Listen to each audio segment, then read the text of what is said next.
politics is about a number of things. It's about ideas to change the world. It's about campaigning.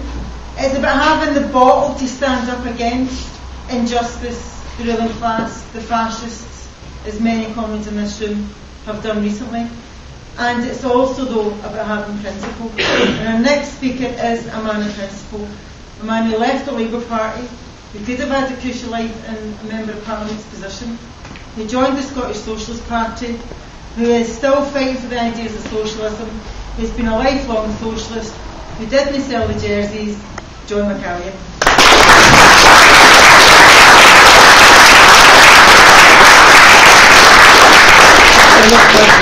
We don't deserve it, but we like Arthur. I'm Scotland's second international speaker, all the way from far off and fabulous Dundee. And as somebody who was born in Springburn, just north of here, I'm probably also the least fluent English speaker in the public. You need to forgive me for that. You know, during all the years that I've been in and around politics, it's always been the socialist left that's been dismissed as dreamers, you know, impossibilists, people who are just constitutionally incapable of living in the real world. It was that one-time left-wing firebrand who's now turned into the noble Baron Neil Kinnock, Queen's Privy Councillor, who used the Labour Party conference 25 years ago to brand militant as outdated, misplaced, irrelevant to the needs, the real needs of workers in the modern world. And that same kind of denunciation of the left has been echoed down through all the years that I've been in politics. There are a succession of neoliberal and new realist politicians who've told us over and over again that there is no alternative to market forces, that you can't roll back the tide of globalisation, and no, you can't have the party of your dreams. You've got to settle for one of the parties, New Labour, the Liberal Democrats, the SNP, who are prepared to work and live in the real world. And you know, what got me to thinking along these lines was lying in bed last month, listening to an early morning radio show, which is called Wake Up to Money. I don't know if anybody listens to it. It goes out at 5:30 on Radio 5, so I don't think it's got a very big audience in the mornings. But on this particular one, it's a programme that talks about the goings on in the City of London, the global market, the economy in general and so on.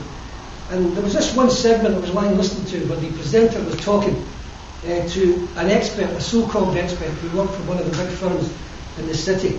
And together they were heaping praise upon the hedge fund manager in America who had just pocketed a bonus of $2.5 billion. I mean billion. $2,500 million he just pocketed. As a reward for having bought into bank shares last February when bank shares were at the lowest, and then once the public money came in to save the banks, he sold the bank shares in December at a huge profit, and therefore as a reward had received this massive bonus of $2.5 billion. And both the presenter and the expert said he deserves every cent of the money. And then they moved on to the next section, which was a discussion about Unison's latest pay bid of 2.5% for 1.5 million local government workers in this country. And without hesitating for a second, the two of them denounced the workers' claim for a rise of less than £10 a week as outrageous. They said the unions and their members have got to learn to live in the real world. They said, of course, in the real world, 1.5 million local government workers, bin men, and cleaners, and caretakers, and carers, and gardeners, people like that, they don't contribute in any significant sense to society as a whole, like the managers of hedge funds do, at least not in their real world. And you know, it struck me that the world, the real world which they want us to accept and to live in, is not a world that was ever designed for ordinary working people. I mean, it's the world of the minimum wage job, the de-unionised workplace, the world where poor pensioners die from freeze to death in the winter, where young people can't get jobs and are forced to fester in unemployment.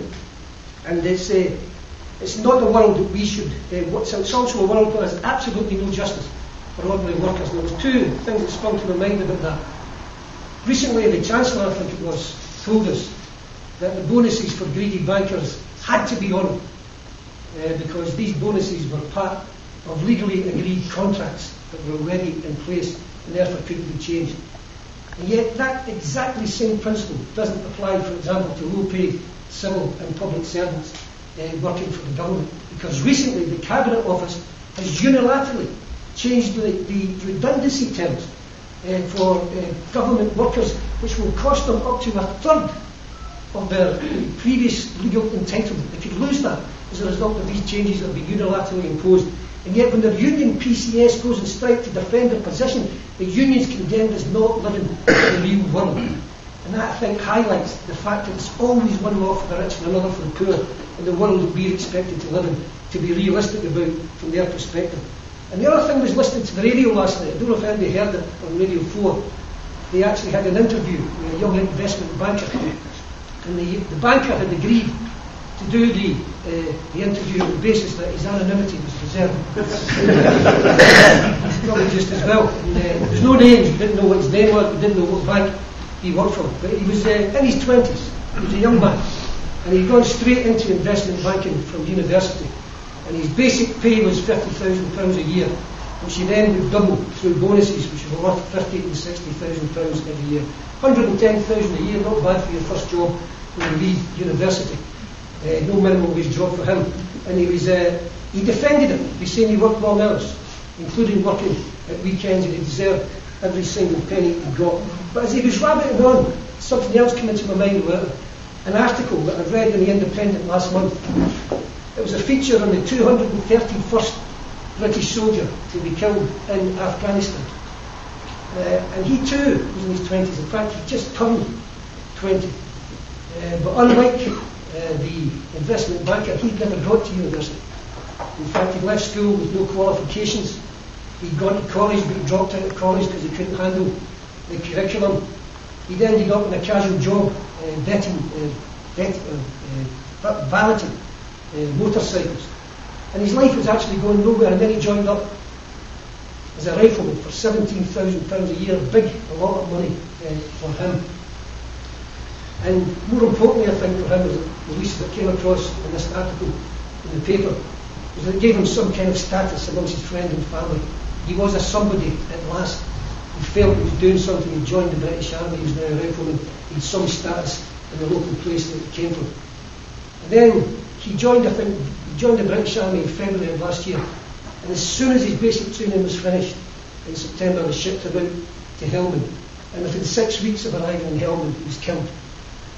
And it was an absolute personal tragedy for the youngster and his family, but for the people that run our society, the people who were responsible for him ending up in Helmand fighting that war.